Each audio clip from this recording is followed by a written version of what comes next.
Everyone thinks they know how to survive in 99 nights in the forest, until the fire dies, the deer attacks, and everything falls apart.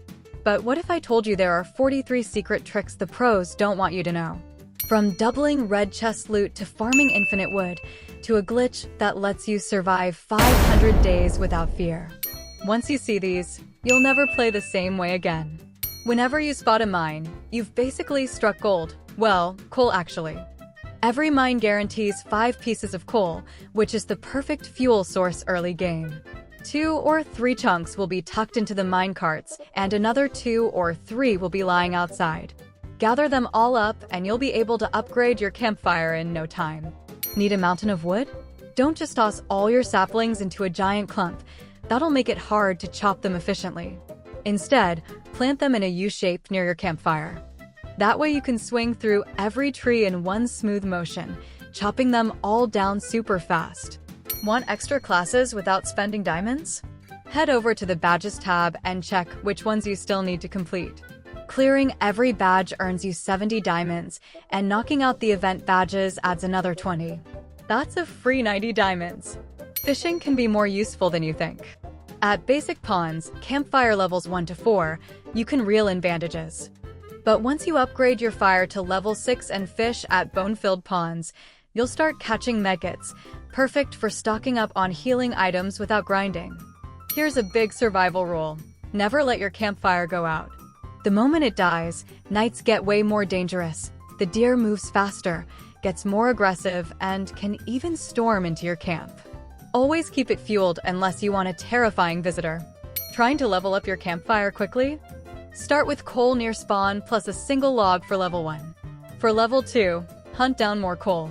Level 3 only takes 2 pieces, which you can often find in graves, broken walls, or hollow trees. Cooking tip: don't waste rare food in the crockpot. Every stew fills hunger the same, whether it's made with carrots or shark meat. Carrots are easy to farm and give the exact same result, so save your rare ingredients for trading or other uses. If the deer is on the loose or your fire goes out, climb into a watchtower. They're the same ones that sometimes hold flashlights or chests. You'll be safe all night as long as you don't slip and fall, because the deer will be waiting at the bottom. Want to max your campfire fast? From level 0 to 6 takes 350 logs, 170 coal, 35 fuel canisters, or just 8 oil barrels. Clearly, barrels and canisters are way easier than farming endless coal. If you can, build an oil drill to really speed things up. Sometimes when you're rescuing a kid, the key won't drop. Don't panic, the devs thought ahead. If you beat all the enemies nearby, the locked door will automatically open after a few minutes. No key needed. Stacking farms is the way to go. You don't need to spread out your farm plots across half the map, just pile them right on top of each other. The crops will still grow, and you can harvest them all in seconds. Saves tons of space at your base and keeps things neat. If you're lucky enough to take down an alpha wolf early, don't just stash the pelt, trade it. The pelt trader will give you top-tier items for it. The smartest choice is the giant sack, which bumps your carry limit to 25 items. If you already have that, a heavy-duty flashlight is another great pick. Both are massive early game upgrades. When you place an oil drill, you can aim it 2 different ways. Point it at your fire for automatic fuel, 0 campfire stress, or point it away so it stockpiles oil barrels. The second method is safer if you want to hoard resources for emergencies like blizzards. Diamonds can be tough to earn, but update parties are a hidden goldmine. Last event, players got 50 free diamonds just for joining. These parties usually last an hour and almost always reward you with at least 20 diamonds, sometimes much more. Plus, you get to see brand new content before anyone else. Check the game's Roblox page for upcoming events, and don't forget giveaways. Developers and content creators often host them, including on Discord. Surviving the snow biome takes the right gear. Craft a mammoth helmet with 2 tusks and 2 wolf pelts. It's the warmest clothing in the game. Combine it with the big game hunter class and you'll resist freezing like a champ. Eat a few Arctic fox pelts while using that class and you'll basically turn into a walking space heater. Here's something funny. You can actually stand right next to the deer without getting attacked as long as it's chasing someone else. Snap a selfie, ride it like a horse, whatever you want.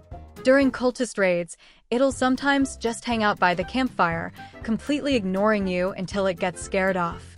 Want to keep your team fed nonstop? The best setup is simple: farms and a crockpot. If someone's a chef class, they unlock the chef's station, a crockpot only they can use.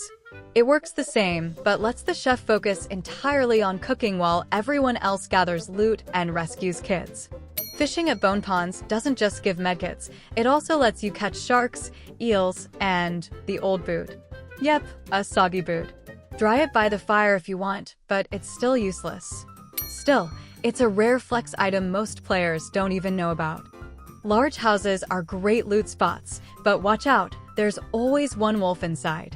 Always. Walk in ready to fight, or you'll get shredded before you even realize what's happening. If your bag is nearly stuffed and you've just downed a wolf or a bear, be smart about what you grab. Always pick steak over morsels. Steak fills way more hunger and makes better use of limited space. Beds don't need tons of room. You can overlap them slightly and they'll still work just fine. Want to get fancy? Stack multiple beds on top of each other. Boom! Tons of sleeping spots, barely any base space wasted. During cultist raids, the red cultists should be your top priority. They carry crossbows and will pepper you from a distance while you're busy with others. Take them out first to make the fight much easier. If your teammate is being hunted down by the deer, you can actually save them. Shine your flashlight to stun it, then get close so it switches aggro to you. That way, your friend can escape back to camp. Just make sure you're ready to run afterward. Wolf and cultist corpses aren't just gross, they're useful. Toss them into your campfire for bonus fuel. Not only does this keep the fire burning, but it also keeps your base nice and tidy. Rain gets more intense as your multiplier climbs. Rescuing kids and building beds raise it, which means harsher weather. If you want a more relaxed run, delay those tasks and enjoy fewer storms. Standing near a campfire slowly heals you. This trick is clutch during raids. Fight close to the flames, and you'll recover health while swinging.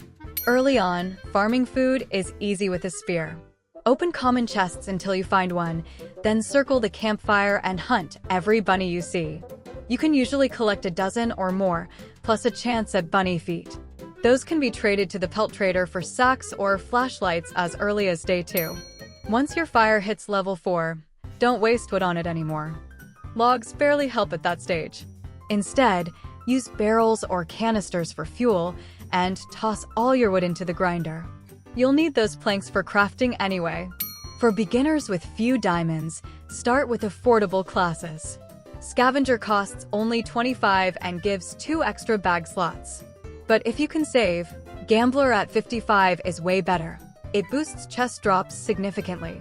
If you're patient, go for Alien at 100 diamonds. It's one of the strongest classes in the game, giving you a ray gun with infinite ammo right away. If you've got a hammer, check the walls inside regular houses. You might spot a mounted alpha wolf head. Smash it down and take it home. It doesn't boost your stats or anything, but hanging it in your base looks awesome and is a great way to flex on friends and taunt the wolves. Skip building shelves if you're trying to protect your camp. They look nice, but cultists can climb over them or shoot straight through. Instead, build log walls for defense. Or, if you've got loads of saplings, make a wall of trees. Cultists can't break through them at all. Wanna mess with a teammate? Place 2 with storages close together around them to trap them in a little cage. Unless they have a hammer, they'll be stuck until you let them out. Perfect prank if someone goes AFK, just make sure they can take a joke before pulling it off. Getting a good sack early is crucial. It lets you bring way more loot per trip, which speeds up every part of the game. Make it one of your top priorities when you spawn in. The blacksmith class at level 3 is ridiculously strong. You'll get extra scrap from the grinder, discounts on crafting, and even early access to high-tier items before your workbench is upgraded. It's like skipping ahead in the tech tree. Flowers aren't just decoration, collect them. You can trade 20 at a time to the fairy lady for seed boxes containing berries, flowers, or chilies that boost your speed. She only spawns during the day, but restocks each time, so you can farm her trades again and again. Red chests hold some of the best loot in the game: kunai, shotguns, and more. Normally, only one player gets the special drop, but here's a trick. If 2 players open it at the exact same time, you both get the ruby reward. Double loot. Need a backup hiding spot if the fire goes out? Place 2 rain storages facing each other with a little gap. Shift lock lets you squeeze inside, making you completely safe from the deer. Just don't box yourself in too tight, or you'll need a hammer to break out. And finally, if you've discovered your own tricks, you can share them with others. Drop them in the Discord, and you might even end up in a future video.